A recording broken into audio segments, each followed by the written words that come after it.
Welcome to Lady Mythos. There was once a king so frightened of a single prophecy that he took his only daughter and locked her away inside a tower on a lonely island where the sea was the only thing that could reach her. He did it for one reason.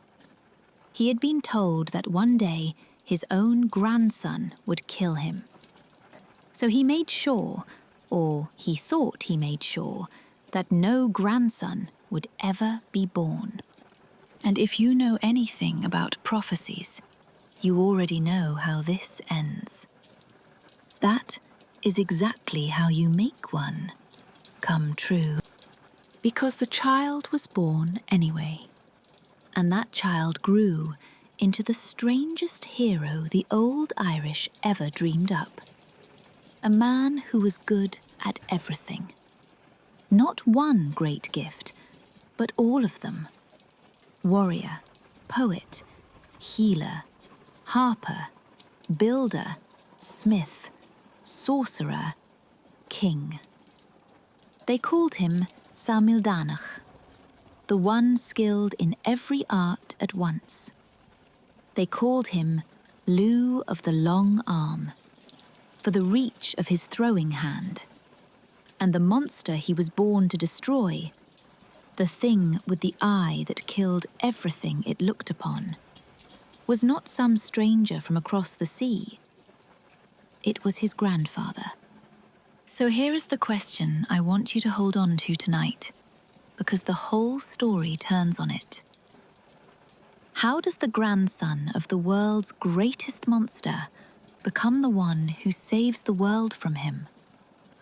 And if a man can truly do everything, if he is flawless, unbeatable, a god among gods, then why does his story end in a shallow lake with 3 angry brothers and a spear?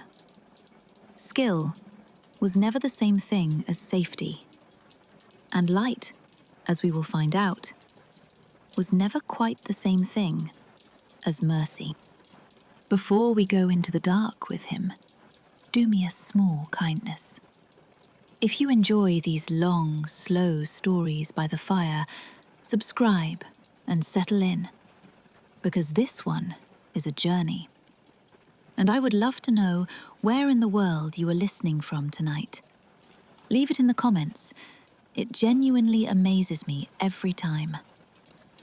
There is also a part of Lugh's birth that comes in 2 very different versions, and I will give you both, and I want to know which one you believe. Now, let us go back to that tower and the frightened king and the prophecy he could not outrun. Chapter 1. Lugh's birth and the Tower of Balor. His name was Balor, and he was a king of the Fomorians, the old, sea-born, half-monstrous powers who haunted the edges of Ireland. Picture him the way the storytellers did, enormous, ancient, and carrying in his own face a weapon that no army could stand against. Balor had an eye. Not an ordinary eye, a single, terrible eye that, when its heavy lid was hauled open, killed everything its gaze fell upon. And into this creature's life came a prophecy, the way prophecies always seem to find exactly the people who least want to hear them. He would be killed, it said, by his own grandson. Now Balor had a daughter. Her name was Ethniu, and a daughter to a man ruled by that prophecy was not a child to love. She was a door that had to stay shut forever. So Balor did what frightened, powerful men do in these stories. He built her a prison and called it protection. He shut Ethniu away in a tower, on an island ringed by cold water, with no man allowed anywhere near her. No suitor, no husband, no father of any grandchild. If she never met a man, he reasoned, there could never be a grandson, and the prophecy would simply die in that tower with her. But there was a man of the Tuatha the shining, godlike people who were the Fomorians' great rivals, and his name was Chulainn. And here the story splits, so let me be honest with you, because both versions survived, and neither is simply the truth. In the oldest written telling, the one set down in the great battle text the Irish called Ca Magatorid, there is no tower at all. There is only a treaty. The Tuatha Dé and the Fomorians make an alliance, and to seal it, Balor gives his daughter Ethniu to Chulainn, and from that union comes, in the text's own words, the glorious child Lugh. No prison, no drama, just a marriage between enemies and a bright child born from it. And then there is the other version, the one the folk kept telling for centuries afterward, and it is far darker and far stranger. In that one, the tower stands, the prophecy hangs over everything, and Chulainn reaches Ethniu anyway, not by force, but by magic, carried past every guard by a druidess named Beorog, who spirits him across the water and into the forbidden room. Some tellers say he came in disguise. All of them agree on what followed. Balor's careful, cruel plan failed in the one way he had never allowed himself to imagine. His daughter was going to have a child. So which is it? The bloodless treaty or the witch and the tower? The old book says one thing. The people, for 1,000 years after, chose the other. I will let you decide, but I will tell you which one the rest of the night belongs to. Because Balor had done everything a man could do to make sure this child was never born. So why, only months later, was one of his servants standing at the edge of a cliff with newborn babies in his arms and an order to drown them? Chapter 2. The Boy Saved from the Sea. When Balor learned that his daughter had given birth, something in him must have gone very cold and very quiet. The prophecy had a body now. It had a face. And in the fullest, grimmest version of the story, it did not have one face. It had 3. Ethniu bore 3 sons at once. Triplets.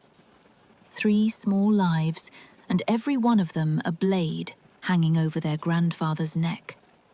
Balor gave the order without hesitation. Take them to the sea. Drown them all.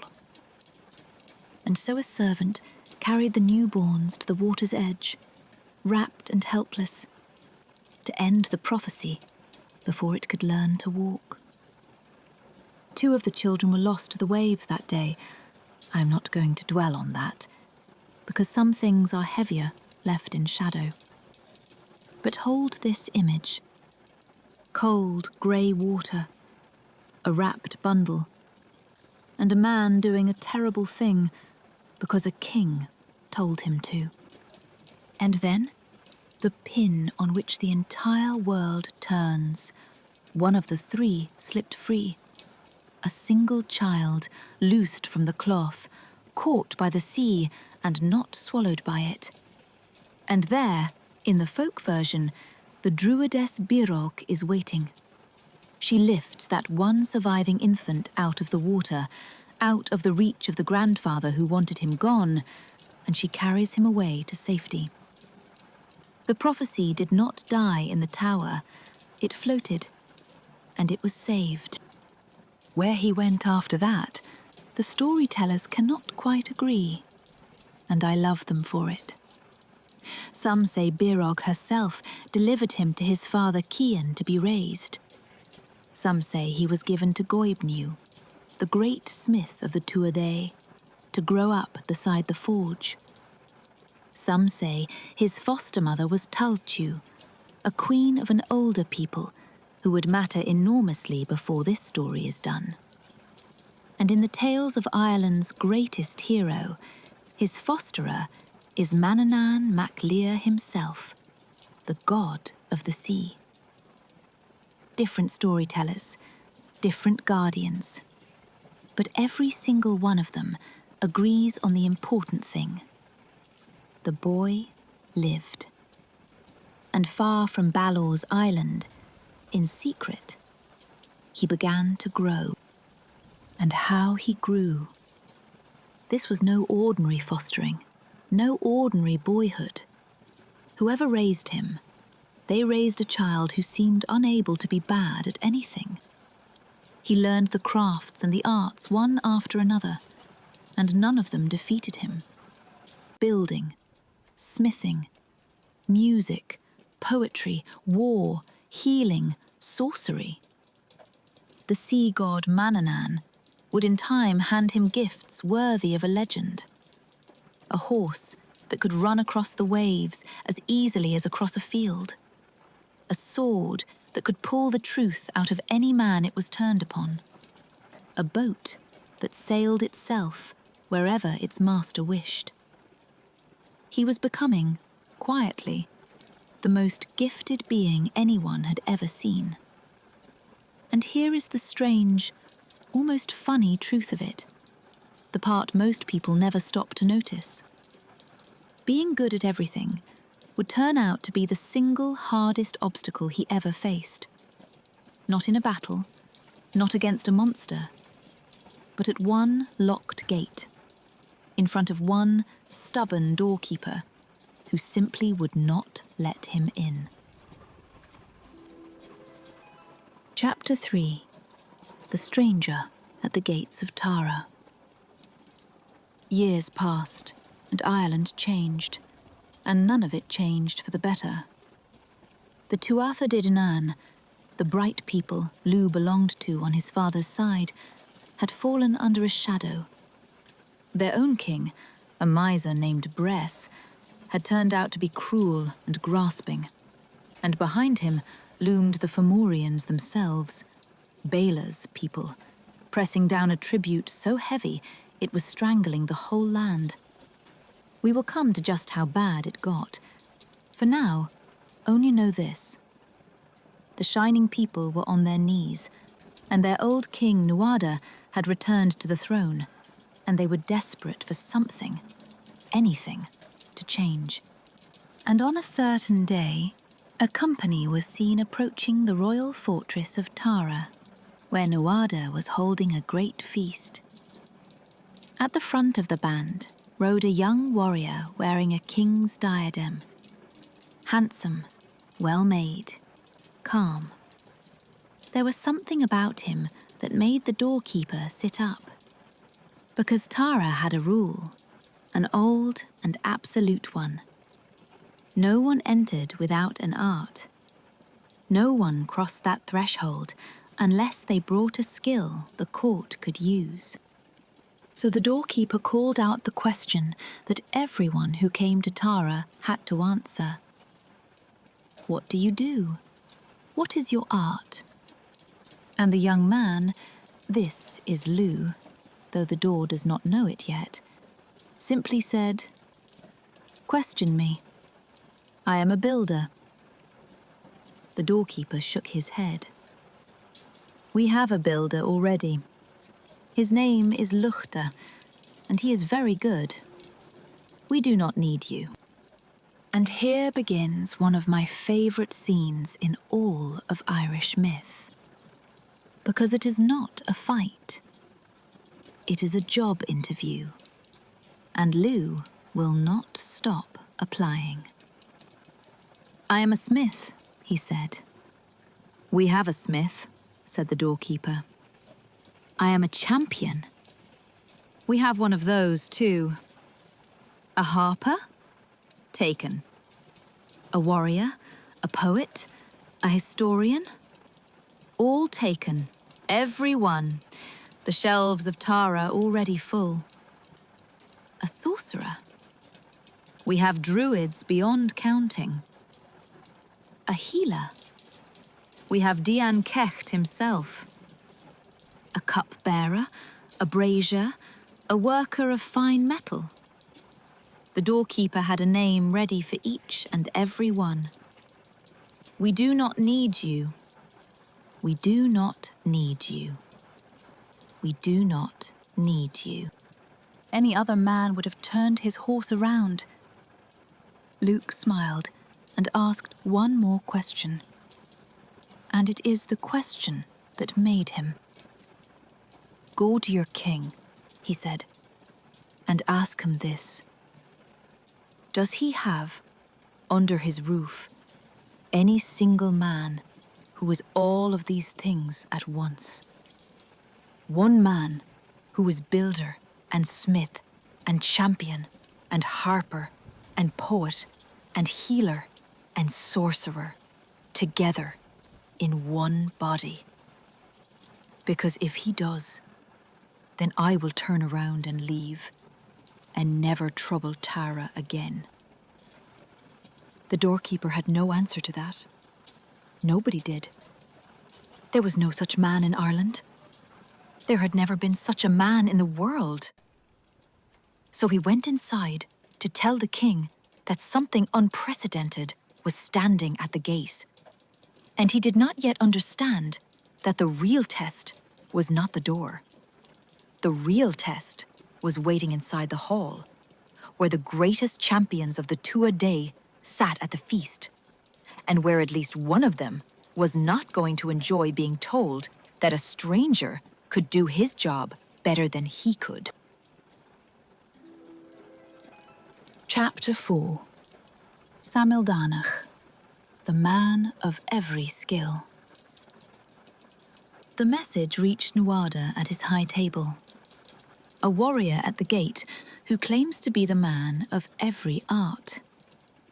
Samildánach, they would call him from that day, skilled in all arts together. And the king, who had been staring into the wreckage of his broken kingdom, felt something he had not felt in a long time. Curiosity. Perhaps even hope. "Let him in," said Nuada, "for a man like that has never come to this fortress before." But the champions inside were not so easily charmed. There is a wonderful pettiness to what happens next, a very human moment inside a story about gods. Before they would simply accept this shining stranger, they wanted to test him, to catch him out, to prove the boast was empty.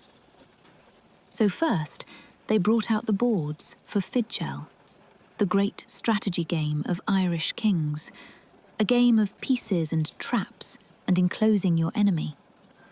And Lugh played. He played every board, and he won every board. And the text says he made a winning move so complete they named it after him. The Crow of Lugh, the enclosure of Lugh, a trap from which no opponent escaped. The men of Tara had wanted to embarrass him at a game. He had turned their own game into a monument with his name on it. Then came the muscle.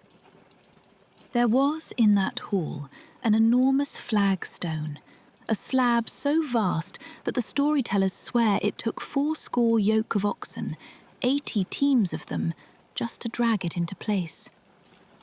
The champion Ogma, one of the strongest of all the Tuireann, walked to that stone, set himself, and heaved it clean through the side of the hall, so that it crashed down outside against the wall of Tara. It was a challenge, plain and simple. Match that, stranger. Lugh walked out, took hold of the same impossible stone, and threw it back through the wall, into the centre of the royal hall, where it landed as if it had never moved. And then, almost as an afterthought, he took the broken piece the stone had torn from the wall on its way out and set it back so the wall was whole again. He did not just match the strongest man in the room, he tidied up after him. Then they asked for music, because a court is not truly tested until its harper has played. And Lugh took up a harp. What he did with it is one of the oldest and most beautiful ideas in Irish story. The three musics that a true master can play. First he played the sleep music, and the whole hall, kings, warriors, doorkeepers, all of them, sank down into a deep and helpless sleep, and stayed there until the same hour the next day. Then he played the sorrowful music, and grown warriors wept and could not tell you why, only that grief had found them. And then he played the joyful music, and the tears turned to laughter, and the hall was bright with it. He could put a room to sleep, break its heart, and lift it back up again, all with his hands on a set of strings. By now, Nuada had seen enough. He had watched a stranger outthink, outthrow, and outplay the finest of his people, one after another, without ever seeming to try very hard. And Nuada did something that no king does lightly. He rose from his own throne, and he gave his seat to Lugh. And for 13 days, the king of the Tuireann stood aside so that this newcomer could sit in the highest place in the land. Think about what that means. A broken king looking at the one being who might save his people, and deciding his own crown mattered less than that chance. Because a kingdom that beaten does not need another good warrior. It needs a miracle. And the miracle had just walked in out of the dark. While somewhere across the sea, the Fomorians were already gathering, and Balor's terrible eye was already turning, slowly, toward Ireland. Chapter 5. A Kingdom in Chains. The War Council. Let me show you exactly how far Ireland had fallen. Because it is worse than a heavy tax, and it is the thing Lugh has come to end. Under Bres, the miser king, the Tuatha had been ground down into something close to slavery. There was a tribute on everything, even the smoke from the roof of every single house in the land. Nothing was too small to be taxed.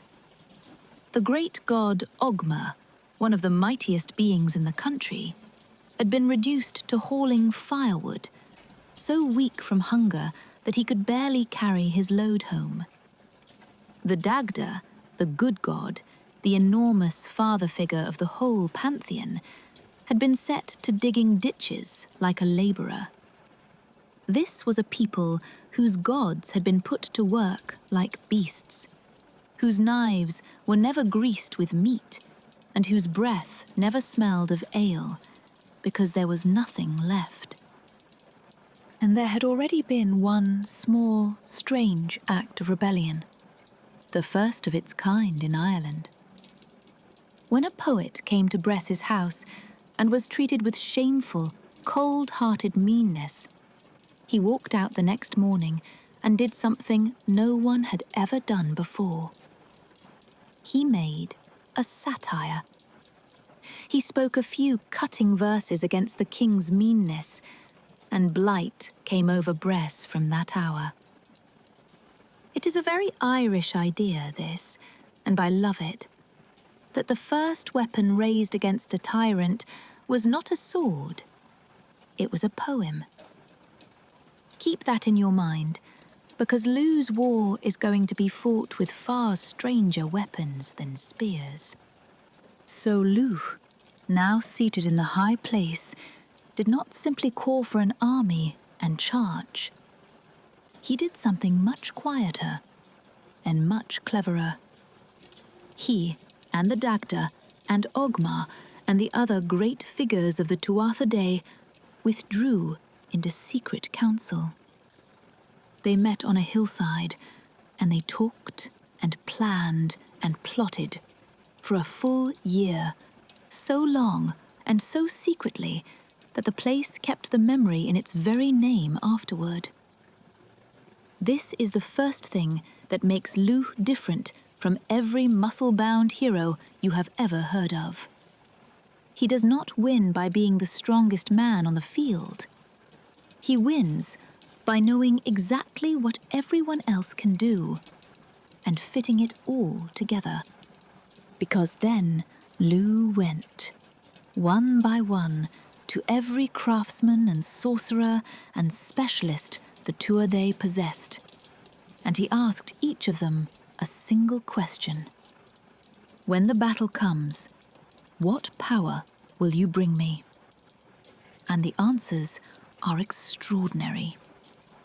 His smith, Gobnu, promised that no matter how long the war lasted, for every spear that broke and every sword that shattered, he would forge a perfect new one, and that no weapon his hand made would ever miss its mark or leave its target alive. His healer, Dian Cecht, promised that any wounded man, so long as his head was still on his shoulders, would be made whole again and returned to the fight. His sorcerers promised to strip the enemy of their strength. His druids promised showers of fire.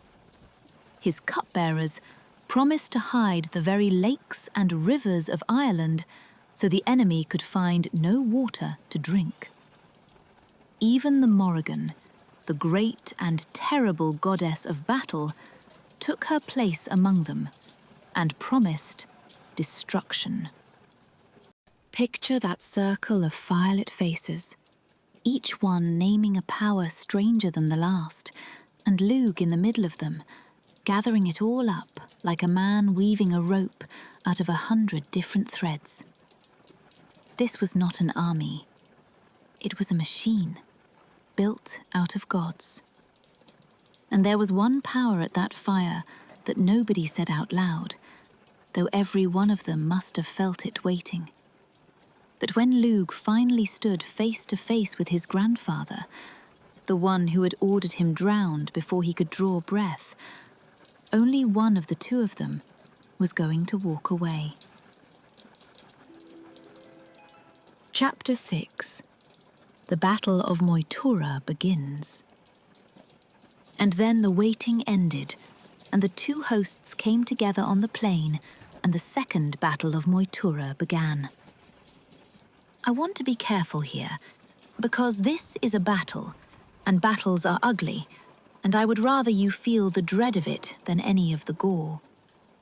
Two vast armies under a grey sky, the bright, ordered ranks of the Tuatha Dé on one side, on the other, the Fomorians, line upon line of them, armoured, helmed, packed into battalions so solid that the storytellers said attacking them was like striking your head against a cliff, like putting your hand into a serpent's nest, like bringing your face close to a fire. But something was wrong with this battle, and it was the Fomorians who noticed it first. Each day they fought, and each day they took their toll. But their dead stayed dead, and their broken weapons stayed broken. And the Tuatha Dé? Their fallen kept coming back. Their shattered spears were whole again by morning. Remember Givnu at his forge, and Dian Cecht at his well. Behind the lines, the smith was making new weapons with 3 strokes of his hammer, and the healer and his children were chanting over a sacred well, the Well of Slaughna, and casting the mortally wounded into its waters, and the men who went in dying came back out alive. Imagine fighting an enemy like that. Imagine cutting a man down and seeing him standing again at dawn, and your own dead never rising at all. The Fomorians were not fools, and they did the only thing they could. They sent a spy. A young man named Ruadan went among the workers and learned the secret of the forge and the well. And then he was sent back with a mission: to kill Goivnu, the smith, and break the machine at its heart. Ruadan asked the smith for a spear, as innocent as anything, and was given one. And then he turned and struck Goivnu with it. But you do not wound the greatest smith in the world and simply walk away. Goivnu pulled a spear from his own body, hurled it back, and Ruadan fell. Then the smith stepped into his own healing well and rose up whole and went back to work. Even the enemy's cleverest blow had failed. Meanwhile, where was Lugh? Not, at first, on the field at all, and this is a detail I find genuinely moving. His own people had decided he was too precious to risk.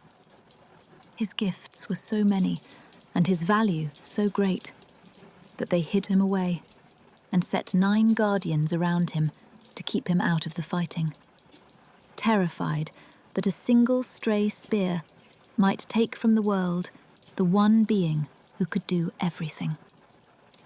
They were protecting their miracle. But you cannot cage a thing like Lugh. Not when his grandfather is on that field.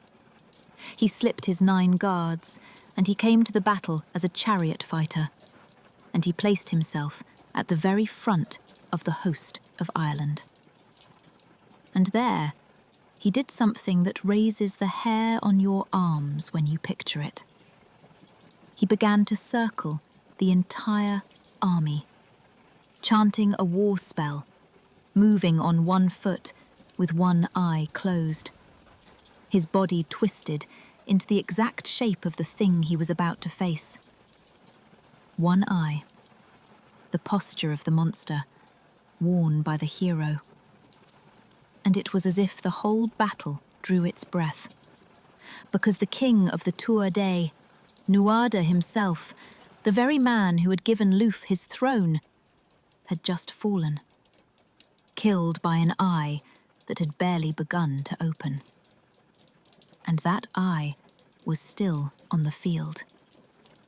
And now, slowly, it was looking for Lugh. Chapter 7.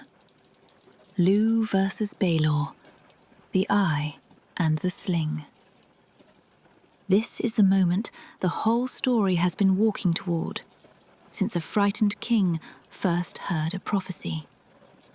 Grandfather and grandson on the same field at last.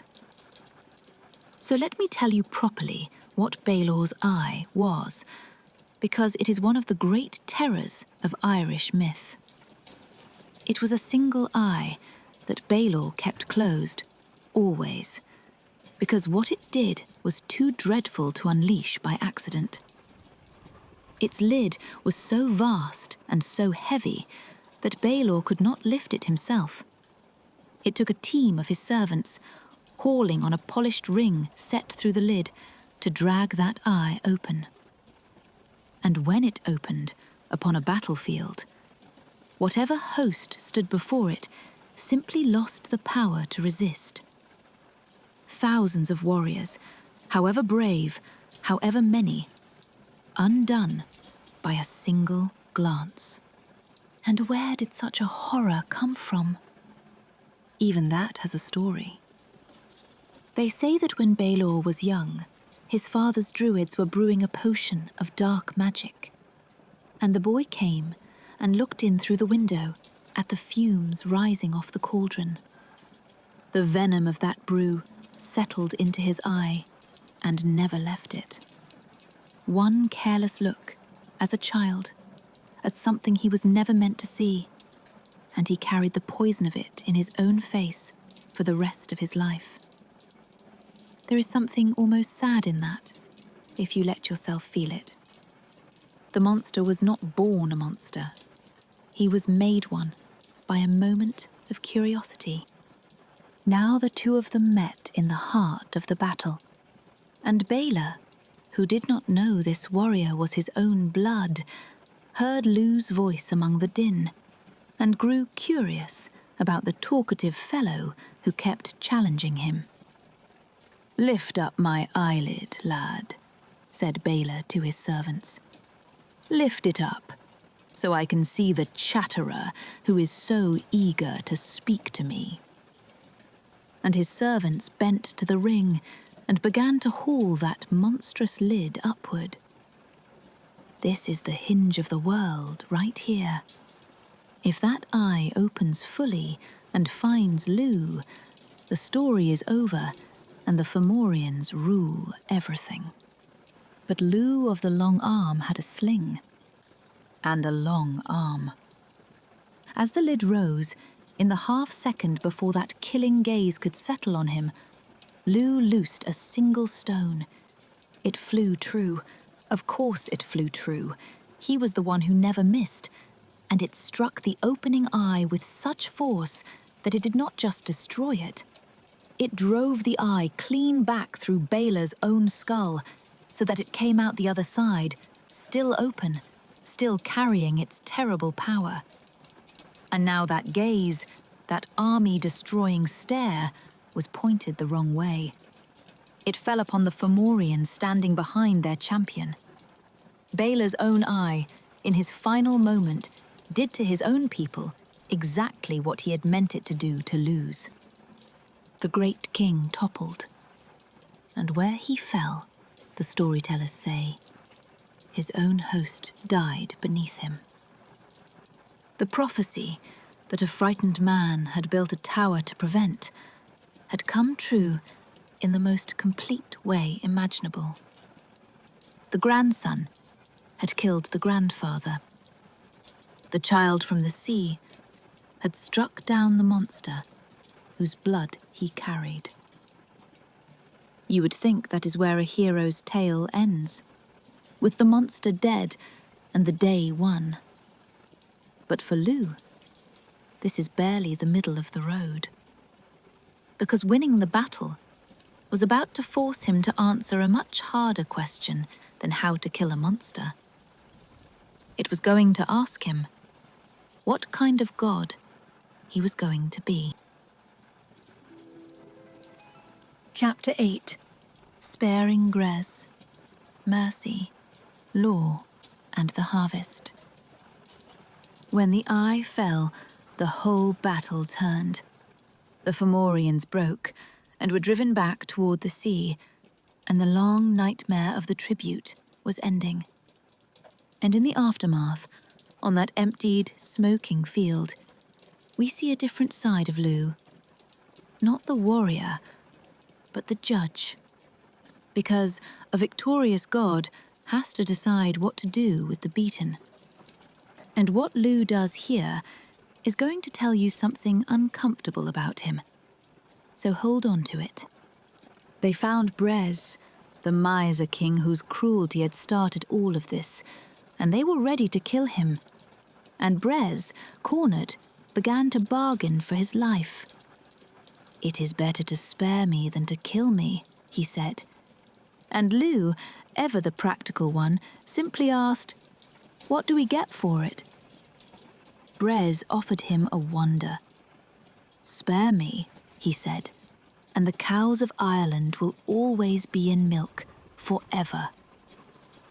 It sounded magnificent, but Lugh took it to his wise men, and they saw straight through it. Endless milk means nothing, they said, if you have no power over whether the cows live or breed or age. So that offer failed. Bres tried again. "Spare me," he said, "and I will make the men of Ireland reap a harvest every quarter, 4 times a year." And again, the wise men shook their heads.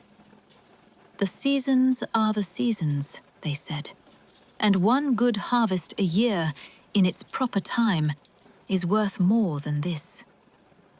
That failed too. And you can feel Bres running out of coins to trade, his life getting smaller in his hands with every rejected offer. Until at last, Lugh told him the only thing that would actually save him. Not a miracle. Knowledge. Tell the men of Ireland how to farm, when to plough, when to sow, when to reap, and you may live. And Bres, the beaten tyrant, gave up the secret of the working year, the ploughing, the sowing, the reaping, each in its right day. And for that, and only that, Lugh let him walk away. Sit with that for a moment, because it matters. Lugh spared the man who had enslaved his entire people, not out of forgiveness, not out of mercy, but because the man was useful. Because the knowledge in his head would feed Ireland for 1,000 years. This is Lugh the lawgiver, Lugh the bringer of order, the god who turns a battlefield into a harvest. But it is also Lugh the calculator, the one who weighs a life and decides its worth. He always did the useful thing. Remember that, because the story is about to introduce 3 brothers who murdered Lugh's own father. And this time, the coldness in that weighing scale is going to cut the other way. Chapter 9. The Blood Fine. The Children of Tuireann. Now we go back, before the great battle, to a private wound. The murder that sits underneath everything else, and the moment Lugh's mercy runs out. His father was Chulainn, the man who had reached Ethniu, the man whose son would save the world. And Chulainn had enemies. 3 brothers, the sons of a man called Tuireann, named Brian, Euchre, and Eucharba. Why they wanted him dead, the oldest tellings never fully explain, but want it they did. One day, Chulainn was travelling alone, and he saw those 3 brothers coming, and he knew he was outnumbered and unarmed. So he did what the gods of these stories do when they are desperate. He changed his shape into that of a pig and slipped in among a herd, hoping to pass unseen. But the brothers saw through it. They knew a fleeing enemy when they saw one, and they struck him down and finished him there in the field, far from any help. It was a cruel, cowardly killing of a man who had only tried to hide. And then they buried him deep and thought their secret buried with him. But murder has a way of surfacing, and when Lugh learned that his father had been killed, and by whom, he did something that at first sounds almost merciful. He did not kill the brothers. Instead, he invoked the oldest law of the land, the Eric, the blood fine, the price that a killer owes for a life taken. He set them a payment, and what a payment it was.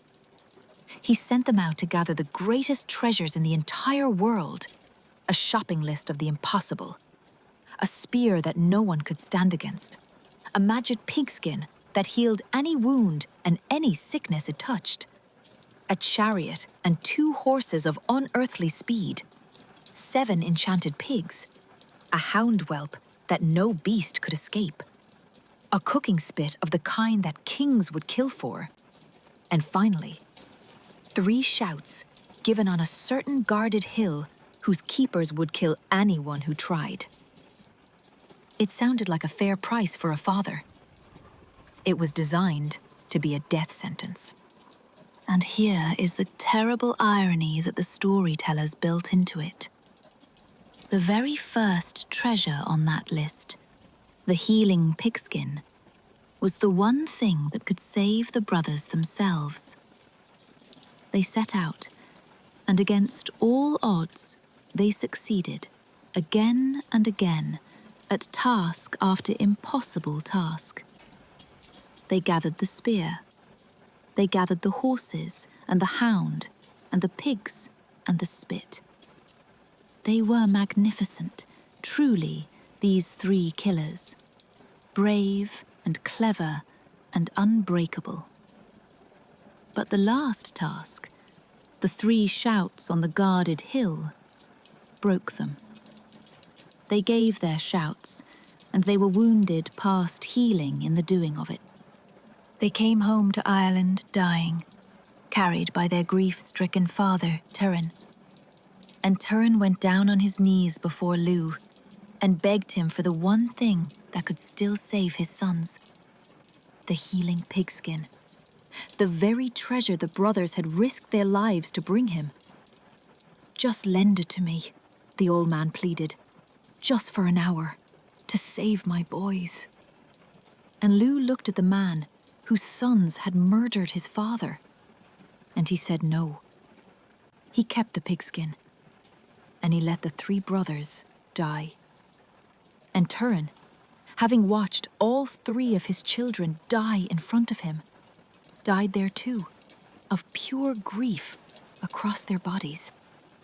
I want you to hold both of these lugs in your mind at once, because this is the heart of him.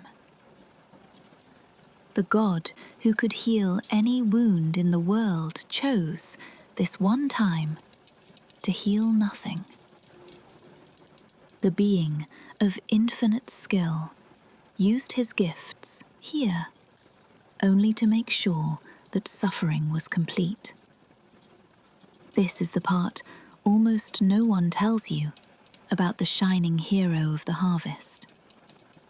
That a creature can be perfect and gifted beyond measure, and still be utterly without mercy when the wound is his own. And maybe, I have wondered about this, maybe that is exactly why the old storytellers could not let luck simply win and live happily forever. Because a story knows things, and a debt, like the one luck just refused to forgive, does not vanish. It waits. Chapter 10. Lugh, father of Cuchulainn. Let me take you forward now, past the age of the great battle, into a different kind of story. Because Lugh does not really end when his own life does. His blood runs on. Generations later, in the tales of the heroes of Ulster, Ireland produced its single greatest warrior, a young man of terrifying courage named Cuchulainn, born with the child name Setanta. And Cuchulainn's father, the stories say, was Lugh. Here, gently, the tellers disagree again, and I want to give you both, because both are lovely. Some say Lugh fathered the boy in the ordinary way, upon a mortal woman named Dechdana, so that the greatest hero of Ireland was half a god. Others say something stranger and deeper, that Cuchulainn was not merely Lugh's son, but Lugh himself, born again into the world of men, the god returning as a hero. A father, or a second self. Perhaps, in the way of these old stories, there was never much difference. And there is one scene between them that I think is the tenderest thing in all of Lugh's long, hard tale. It comes in the great war epic the Irish called the Tuireann. Cuchulainn, still barely more than a boy, is holding an entire invading army almost single-handed, fighting day after day at a river ford, refusing to fall back, until he is so wounded and so exhausted that he can barely stand. He is spent. He is finished. And out of nowhere, a tall, shining stranger appears on the battlefield. The stranger is calm and unhurried amid all that chaos, and he tells the broken boy to rest. And Cuchulainn, who has not slept in longer than a body can bear, finally sleeps, and sleeps for 3 days. And for those 3 days, the Shining Man watches over him and tends his wounds and closes them with quiet skill, and stands guard so that no harm comes near. Only when the boy wakes does he understand who the stranger was. It was Lugh, his father, come out of the other world to kneel beside his exhausted son and give him back his strength. The god of every skill, using the greatest of them, not to win a battle, but to heal his child and let him sleep. I find that almost unbearably moving, and I will tell you why. Because it is the mirror image of the man we just watched refuse a dying father the pigskin that would have saved his sons. Here is Lugh choosing, for once, only to give, only to heal, only to protect. The same God, the same power, turned this time toward love instead of judgment. But notice what it costs and what it foretells. Lugh could step out of the other world to save his son from death. He was about to discover that he could not do the same for himself. Chapter 11. The Death of Lugh. So how does a god who can do everything actually die? Not in glory, not with an army watching and a monster falling. The end of Lugh is small and quiet and terribly human. And that is precisely what makes it land like a stone in the chest. The trouble, as it so often is in these stories, began at home with a broken heart. Lugh had a wife, and his wife was unfaithful to him, with a man named Curmay, one of the sons of the Dagda, the good god himself. And Lugh, the being who had shown mercy to the tyrant Bres and none at all to the sons of Tuireann, did not weigh this one on any scale. He simply killed Curmay. The husband's rage, older than any prophecy. But Cermait had 3 sons of his own. Their names were Macul, Macecht, and Magrinia. And if those names sound weighty, it is because these 3 would one day be the last kings of the Tuireann themselves. And they did exactly what Lugh had once done for his own murdered father. They came looking for the man who killed theirs. The wheel that Lugh had set turning when he refused to forgive a killing had come all the way around to him.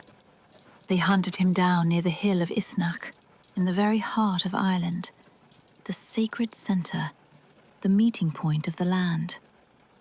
And there, by the shore of a lake, they took their revenge. Some tellings say they wounded him first with a spear driven through his foot.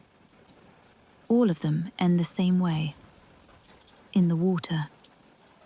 They drowned him, this god of 1,000 gifts, in a shallow lake that afterward carried a version of his name, Loch Lugborta.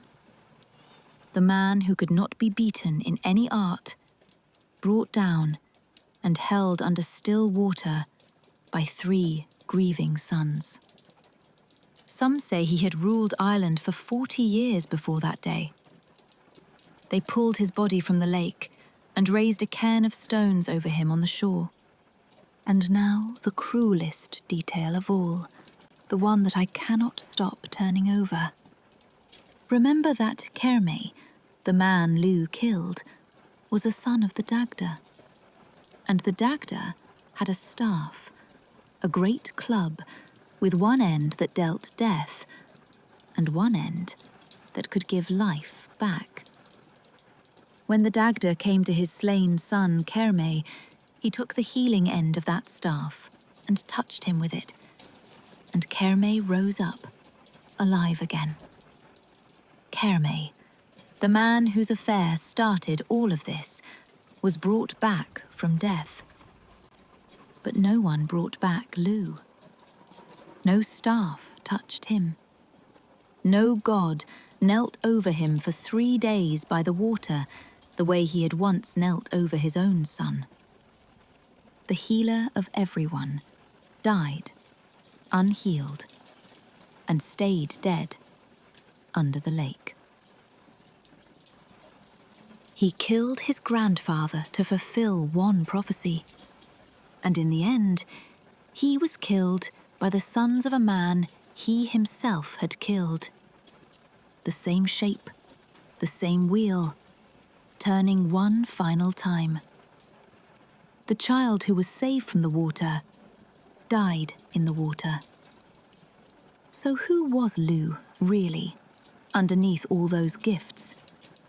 And why, thousands of years later, do so many of us still say his name every single August, without even knowing that we are doing it?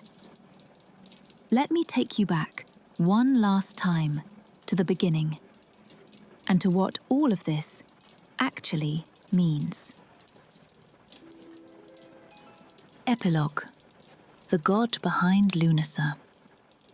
Here is where the central mystery finally comes to rest. We asked how the grandson of the world's greatest monster could become the one who saved the world from him. And the answer, I think, is stranger and sadder than a simple tale of good defeating evil. Because Lugh and Balor were never really opposites. They were the same blood, caught in the same wheel. And both of them, in the end, were destroyed by their own kin. Balor was killed by the grandson he tried to erase. Lugh was killed by the sons of the man he struck down. All those gifts, all that light and skill, never once brought him safety. And it never once made him gentle. So what is Lugh, once you strip away the sword and the sling? For a long time, people gave a simple answer. He is the sun. The bright, shining god, the Irish Apollo, blazing across the sky. You will still find that in 100 retellings. But here is the part that most of those retellings will not tell you, because modern scholars have quietly taken that crown away from him. The evidence, they say, does not point to a sun god at all. His name most likely comes not from a word for light, but from an old root meaning an oath, a binding, a sworn word, a contract. That makes Lugh something far more interesting than a pretty ball of fire. It makes him a god of oaths and law, of rightful kingship, of the sworn promise that holds a society together. And across the wider Celtic world, he had brothers under other names. Lugus in Gaul, Llew in Wales. When the Romans met that god, they did not compare him to Apollo the sun. They compared him to Mercury. Clever, quick, many-skilled, the god of craft and trade and travel and eloquence. Julius Caesar himself wrote that this Mercury was the most worshipped god in all of Gaul. The real Lugh is not a warm, golden Apollo at all. He is quicksilver, mercurial, brilliant, and a little cold, exactly as his stories show him. And his name is written across the map more widely than almost any god you can name. The great Roman city of Lugdunum, the fort of Lugus, is the city we now call Lyon in France. His mark is buried in place names from Spain to Britain. And it is buried, too, in a word that millions of Irish speakers still use without a second thought. Because the harvest festival at the start of August, the turning of summer toward the reaping, the Irish call it Lughnasadh, the festival of Lugh. In Irish, the whole month of August is simply Lughnasadh, his name worn smooth by 3,000 years of ordinary use. But here is the detail that undoes me every time, and it is the truest full circle in the whole story. Lughnasadh was not made to celebrate Lugh's triumph. It was made for a funeral. Remember Tulchu? In some tellings, the foster mother who raised the boy saved from the sea. The stories say she worked herself to death, clearing the wild forests of Ireland into open, farmable plain, dying of sheer exhaustion, so that her people would have fields to grow their food. And Lugh, in his grief, founded the Great Games and the Great Assembly in her memory, at the start of the harvest, so that no one would forget the mother who cleared the land. So the brightest festival of the Irish year, the one that carries the name of the god of every skill, is at its root an act of mourning, a son's gift to a dying mother. That is the Lugh I want to leave you with. Not the son, not the flawless golden hero of the storybooks, but something truer and more human for all that he was a god. A child pulled from cold water who grew into a being of impossible gifts, who could kill a monster and heal a son, and refuse a dying man in the same lifetime, who brought law and harvest and order to a broken land, and could still be merciless when the wound was his own, who founded a festival of grief and had it turn over the centuries into a festival of plenty. We began at a tower, with a frightened king trying to strangle a prophecy, and the child he tried to drown ended up giving his name to the harvest, and to a month, and to a city, and to 1,000 years of late summer light. Balor built a tower to keep his grandson out of the world, and Lugh is still here, in the fields every August, long after both of them went under the water.